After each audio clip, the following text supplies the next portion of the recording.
ಮುಖ್ಯಮಂತ್ರಿ ಸಿದ್ದರಾಮಯ್ಯನವರ ಬೆನ್ನಿಗೆ ಈಗ ಸಚಿವರುಗಳು ನಿಂತಿದ್ದಾರೆ. ಯಾವುದೇ ಕಾರಣಕ್ಕೂ ರಾಜೀನಾಮೆ ಕೊಡುವಂತಹ ಅವಶ್ಯಕತೆಯೇ ಇಲ್ಲ ಅಂತ ಅವರೆಲ್ಲರೂ ಕೂಡ ಹೇಳ್ತಾ ಇದ್ದಾರೆ. ಈಗ ಪ್ರಾಸಿಕ್ಯೂಷನ್ ಅಲ್ವಲ್ಲ ಅನುಮತಿಸಿರೋದು, ಕೇವಲ ತನಿಖೆಗಲ್ವಾ ಅನುಮತಿಯನ್ನ ಕೊಟ್ಟಿರೋದು, ಅದಕ್ಕೆ ರಾಜೀನಾಮೆ ಯಾಕಬೇಕು ಅಂತ ಕೂಡ ಕೇಳಿದ್ದಾರೆ. ಕಾನೂನಿನ ಹೋರಾಟದ ಬಳಿಕ ಎಲ್ಲವೂ ಕೂಡ ನಿರ್ಧಾರವಾಗುತ್ತೆ.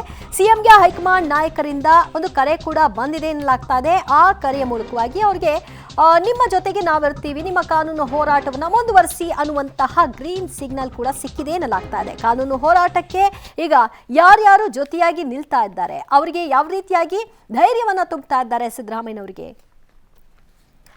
ಈ ಬಗ್ಗೆ ಮತ್ತಷ್ಟು ಮಾಹಿತಿಯನ್ನ ಪಡೆಯೋಣ. ನಮ್ಮ ಪ್ರತಿನಿಧಿ ರವೀಶ್ ಇದ್ದಾರೆ. ರವೀಶ್, ಎಲ್ಲರೂ ಕೂಡ ಆದರೆ ಬಿಜೆಪಿ ನಾಯಕರು ಮತ್ತು ಜೆಡಿಎಸ್ನ ನಾಯಕರುಗಳು ರಾಜೀನಾಮೆ ಕೊಡಬೇಕು ಅನ್ನುವಂತಹ ಬಿಗಿಪಟ್ಟನ್ನ ಹಿಡಿದಿದ್ದಾರೆ. ಆದರೆ ಯಾವುದೇ ಕಾರಣಕ್ಕೂ ರಾಜೀನಾಮೆ ಕೊಡಲ್ಲ ಅಂತ ಸಿದ್ದರಾಮಯ್ಯನವರು ಪದೇ ಪದೇ ಹೇಳ್ತಾ ಇದ್ದಾರೆ. ಇದೀಗ ಅದಕ್ಕೆ ಸಚಿವರು ಕೂಡ ಸಾಥ್ ಕೊಡ್ತಾ ಇದ್ದಾರೆ.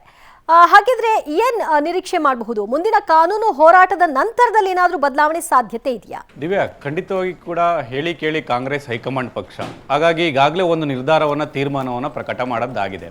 ಜೊತೆಗೆ ಕಾಂಗ್ರೆಸ್ ಎಲ್ಲೋ ಒಂದು ಕಡೆ 136+ ಸೀಟ್ಗಳನ್ನು ವಿಧಾನಸಭೆಯಲ್ಲಿ ಪಡೆದಿರ್ತಕ್ಕಂಥದ್ದು. ಈ ಹಿನ್ನೆಲೆಯಲ್ಲಿ ಅಸ್ಥಿರತೆ, ಬೇರೆ ಬೇರೆ ನಾಯಕತ್ವದ ಬಣಗುದ್ದಾಟಕ್ಕೂ ಕೂಡ ಅವಕಾಶ ಇಲ್ಲಿ ತನಕ ಮಾಡಿಕೊಟ್ಟಿಲ್ಲ. ಸಣ್ಣ ಪುಟ್ಟ ಗಲಾಟೆಗಳು ಮತ್ತು DCM ವಿಚಾರವಾಗಿ ಸೃಷ್ಟಿಯಾಗಿರ್ತಕ್ಕಂಥ ಗೊಂದಲಗಳನ್ನು ಆಗಾಗ್ಗೆ ಸರಿಪಡಿಸಿಕೊಳ್ಳುವಂಥ ಕೆಲಸವನ್ನು ಕೂಡ ಕಾಂಗ್ರೆಸ್ ಮಾಡಿತ್ತು.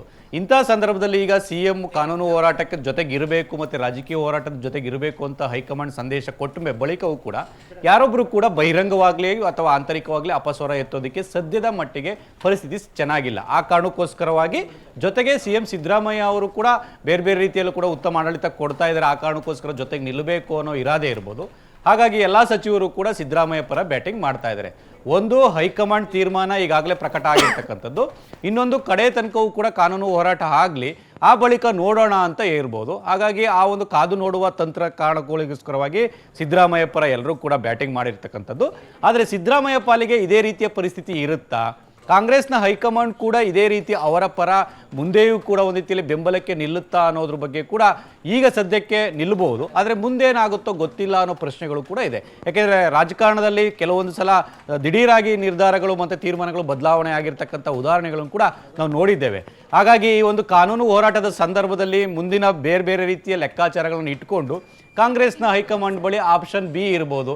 ಹಾಗಾಗಿ ಎರಡನೇ ಆಪ್ಷನನ್ನು ಸದ್ಯಕ್ಕೆ ಬೇಡ ಅನ್ನತ್ತ ರಹಸ್ಯವಾಗಿ ಕೂಡ ಇಟ್ಕೊಂಡಿರ್ಬೋದು. ಸದ್ಯಕ್ಕೆ ಮಹಾರಾಷ್ಟ್ರ ಚುನಾವಣೆ ಇದೆ, ಬೇರೆ ಬೇರೆ ಚುನಾವಣೆಗಳನ್ನು ಕೂಡ ಎದುರಿಸುವಂಥ ಚಾನ್ಸಸ್ ಇದೆ.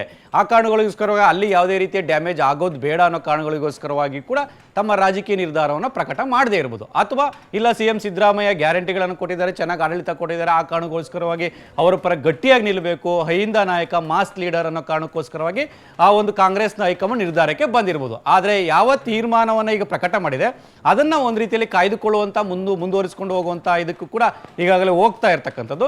ಹಾಗಾಗಿ ಆಗಿಂದಾಗೆ ಸಂದೇಶಗಳನ್ನು ಕೂಡ ರವಾನೆ ಮಾಡ್ತಾ ಇದೆ. ಸಿದ್ದರಾಮಯ್ಯ ಬೆಂಬಲಕ್ಕೆ ನಾವು ಇರ್ತೀವಿ, ನಾವು ಅವ್ರ ಜೊತೆ ಕಂಟಿನ್ಯೂ ಆಗಿ ಕೂಡ ಒಂದು ರೀತಿಯಲ್ಲಿ ಕಾನೂನು ಹೋರಾಟ, ರಾಜಕೀಯ ಹೋರಾಟದ ಕೂಡ ಜೊತೆಲಿ ಇರ್ತೀವಿ ಅಂತ ಕೂಡ ಹೇಳಿರ್ತಕ್ಕಂಥ ಹಿನ್ನೆಲೆಯಲ್ಲೇ ಸಚಿವರು ಎಲ್ಲರೂ ಕೂಡ ಅವರ ಪರ ನಿಂತಿರ್ತಕ್ಕಂಥದ್ದು. ಹಾಗಾಗಿ ಮುಂದೇನಾಗುತ್ತೆ ಅನ್ನೋದಕ್ಕೆ ಕಾಲವೇ ಉತ್ತರಿಸಬೇಕಾಗಿದೆ. Divya, right, thank you Ravish, ತಮ್ಮ ಎಲ್ಲ ಮಾಹಿತಿಗೆ.